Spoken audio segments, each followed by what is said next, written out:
খা। শাকচুন্নি চোখের পলকে ঝুড়ি থেকে একটা বড় রুই মাছ তুলে নিল। এক কামড়ে মাছটার অর্ধেক শেষ করে ফেললো।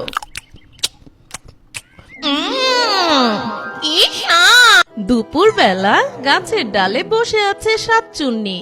তার গায়ে চামড়া ঝলসানো আর ফ্যাকাশে, চোখ দুটো আগুনের ভাটার মতন জ্বলছে, জট পাকানো চুলগুলো বাতাসে উঠছে।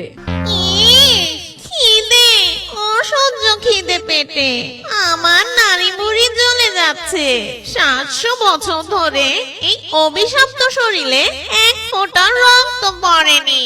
শেষ সেই কবে একটি আস্ত মহিষ ঘাড় মটকে খেয়েছিলাম। সেই হাড় চিবানোর শব্দ এখনো কানে বাজে, কিন্তু তাতে কি এই রাক্ষসী খিদে মিটে?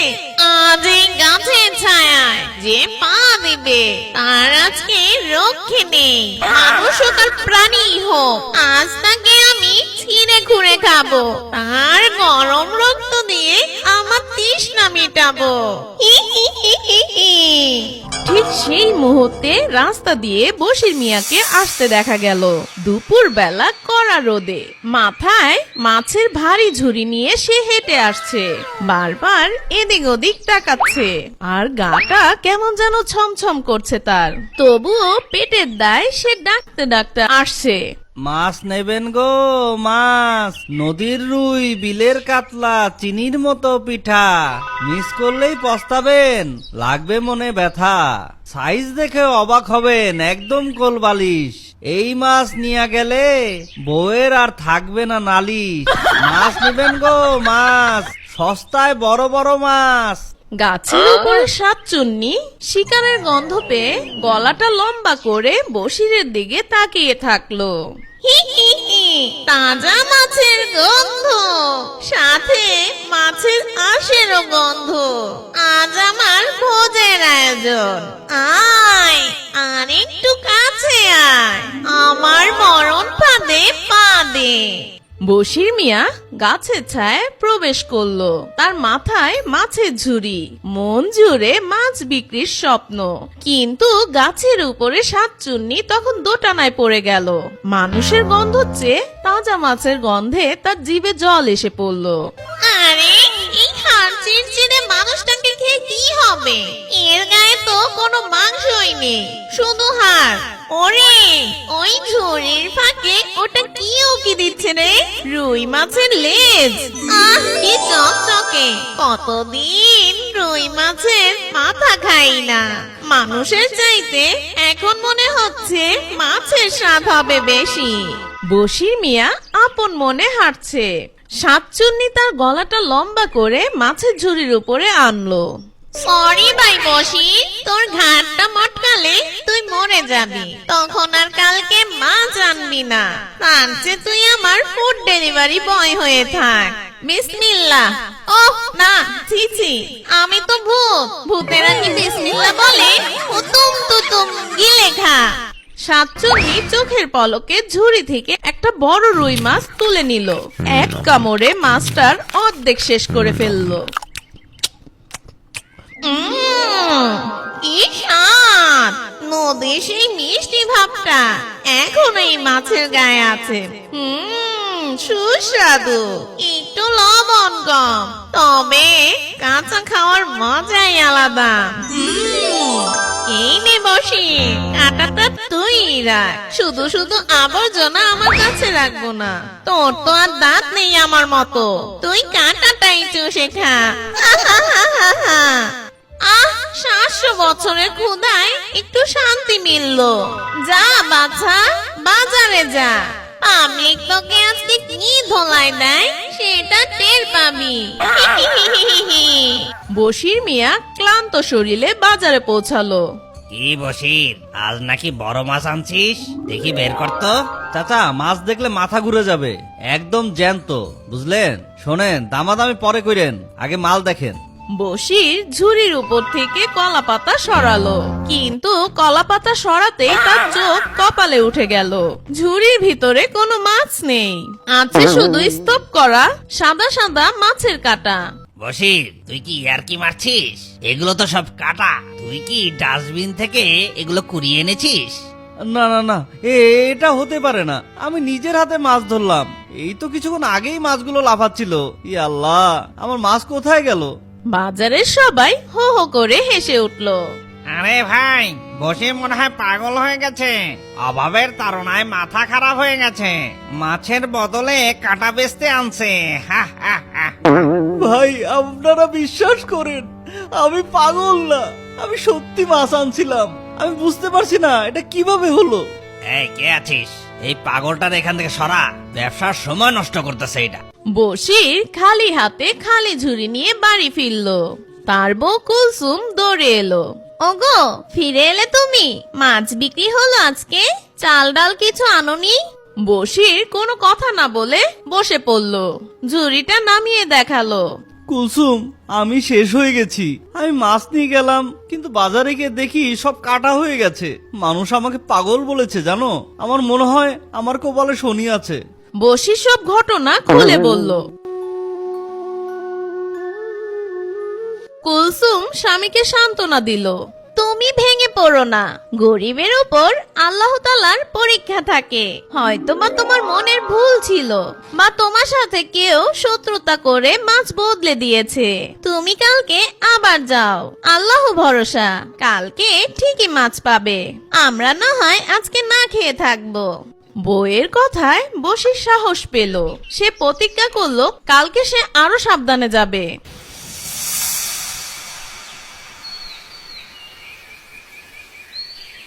বশির মিয়া আজ অনেক ভোরে নদীতে গেছিল। তার জালে আজ আরো বড় বড় কাতলা আর মৃগের মাছ ধরা পড়েছে। সে খুব খুশি। মাছগুলো ঝুড়িতে ভরে সে ভালো করে ঢাকনা দিয়ে বেঁধে নিয়ে গেল। আজ আর কোনো ভুল হবে না। আমি এক দৌড়ে বাজারে যাব। এই মাছ বেচে আজ বউ আর মেয়ের জন্য ব্যাগ ভরে বাজার করব। বশির আবারও সেই শেওড়া গাছের রাস্তা দিয়ে রওনা দিল। শাকচুন্নিটা আজ আগে থেকেই প্রস্তুত। সে গাছের ডালে বসে অপেক্ষা করছে। ইস, কালকের মাছটা অনেক সুস্বাদু ছিল, আর পেটে গিয়ে পেটেও অনেক শান্তি দিয়েছে। ওই তো আমার বোকা চন্দ্র আসছে। আজকে মেনুতে কি আছে দেখি। বশির গাছের নিচ দিয়ে দ্রুত পায়ে হাঁটছে। শাকচুন্নি তার গলাটা আবার লম্বা করে দিল। বশিরের মাথার উপরে এসে সে ঝুড়ির উপর মাছগুলো ভালো করে দেখলো। মৃগের মাছ। মৃগের মাছের চর্বি আমার খুব প্রিয়। বশির মিয়া, তুমি এত ভালো কেন গো? রোজ রোজ আমায় এমন বুফে খাওয়াচ্ছ। শাকচুন্নি ঝুড়ি থেকে কলাপাতা সরিয়ে মাছগুলো বের করতে লাগলো। বশির দ্রুত হাঁটছে আর শাকচুন্নি দ্রুত খাচ্ছে। একটু টমেটো সস থাকলে খাবারটা জমে উঠতো। তবে কাঁচাটাও খারাপ না। বশির মিয়া, কালকে তুমি একটু লেবু আর কাঁচা মরিচ এনো তো। শুধু মাছ খেয়ে কেমন যেন মুখটা মেরে আসছে। নিমিষেই সব মাছ শেষ। শাকচুন্নি এবার মাছের কাঁটাগুলো ঝুড়িতে রাখলো, যেন মনে হয় মাছগুলো শুয়ে আছে। যাও বাছা, বাজারে গিয়ে আজকে সার্কাস দেখাও। হি হি হি হি হি। বশির বাজারে পৌঁছালো। তার চোখে মুখে জেদ। সে প্রমাণ করবে সে পাগল না। লোকজন তাকে দেখে টিটকারি দেওয়া শুরু করলো।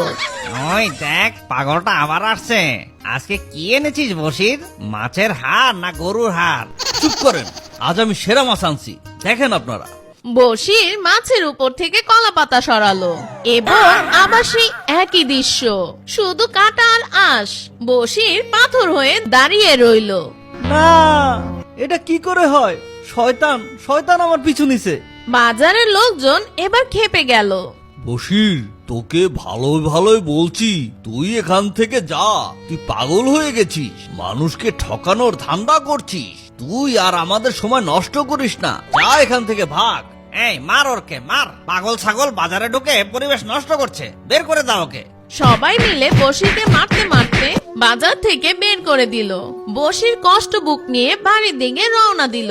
হে আল্লাহ, আমি কি দোষ করলাম? কেন আমার সাথে এমন হলো? বসি শেওড়া গাছের নিচ দিয়ে হেঁটে যায় আর শেওড়া গাছের ডালে বসেছিল শাকচুন্নি। শাকচুন্নি বলে, কালকে আবার কি মাছ খাওয়া যায়?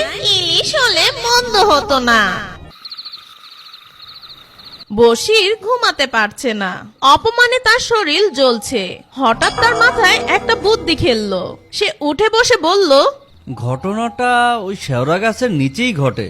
আমার ঝুড়ি কিন্তু আমার মাথায় থাকে, কেউ নামায় না। তার মানে ওপর থেকে কেউ কারসাজি করে। তাহলে ওই শেওড়া গাছে নিশ্চয়ই কিছু একটা আছে। তাই আমি কালকে আর মাছ নিব না, এমন কিছু একটা নিব যাতে উপরে থাকা ওই শয়তানটার উচিত শিক্ষা হয়। বসির রান্নাঘরে এদিক ওদিক খুঁজে বের করলো এক মুঠো শুকনো মরিচ আর বাজার থেকে আনা এক পোটলা বোম্বাই মরিচ। এতদিন শুধু রুই কাতলা খাইছো তাই না? কাল তোরে এমন ইলিশ খাওয়ামু, তোর 14 পুরুষ জ্যান্ত হইয়া খালি পানি পানি কইরা চিল্লাইব।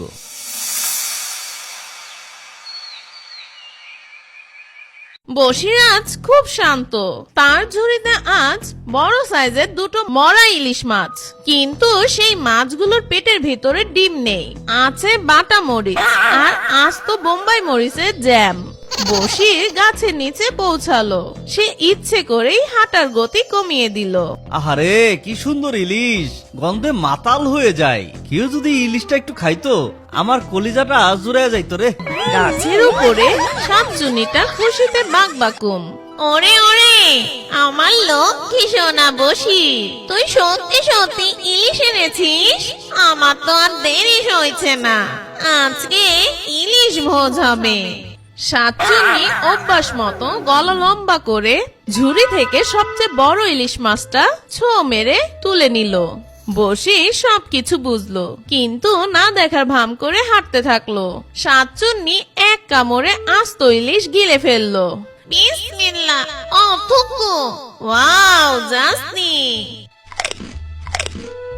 ওরে বাবারে, ওরে মারে, আগুন আগুন, আমার গলাটা জ্বলে ছাই হয়ে গেল রে।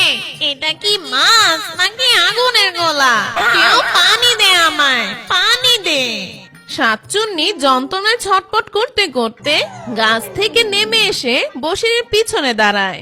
বসির থমকে দাঁড়ালো, পিছনে তাকিয়ে দেখে এক ভয়ানক শাকচুন্নি গলা ধরে দাঁড়িয়ে আছে।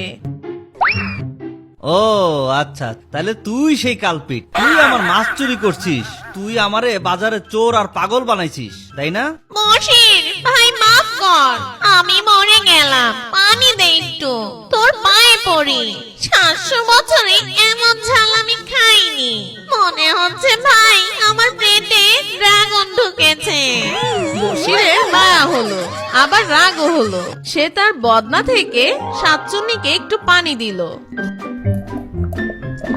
খবরদার, আর যদি কোনোদিন আমার মাছে হাত দিস, তাহলে পরের বার মাছের পেটে বিষ ভইরা দিমু। বল, আর করবি? না না, ইলিশ মাছের এখন নাম শুনলে আমার হার্ট অ্যাটাক হবে।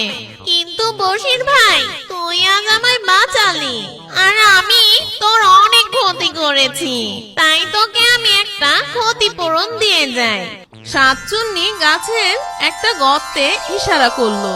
শেওড়া গাছের গোড়ায় আমার দাদি শাকচুন্নি একটা জাদুর পাথর রেখে গেছে, সেটা তুই নিয়ে যা। ওই পাথর তোর ভাগ্য বদলে দিবে। বিদায় বসির, তবে একটা কথা, তোর মরিচ বাটার হাতটা কিন্তু জঘন্য ভালো। টাটা। এই বলে শাকচুন্নি এক নিমিষে হাওয়ায় মিলে গেল।